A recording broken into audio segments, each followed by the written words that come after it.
अस्सलामुअलैकुम।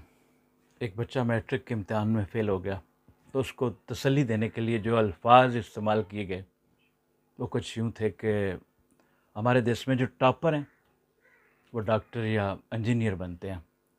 First division वाले सरकारी अफ़सरान बनते हैं। सेकंड डिवीज़न वाले क्लरिकल स्टाफ में चले जाते हैं।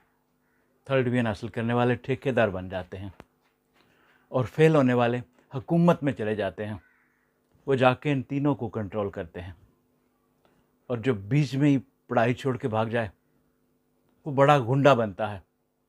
वो इन सब को कंट्रोल कर रहा होता है।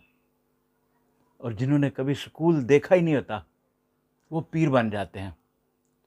फिर सारे गुंडे मवाली और सारे अफसर वज़ीर उसके कदमों में जाके बैठे होते हैं। लेकिन बेटा तू परेशान ना हो, अगर तू टॉप भी कर जाता तो तुझे हुकूमत रक्षा देती। मैं तुझे रक्षा वैसे ही ले देता हूँ। चला।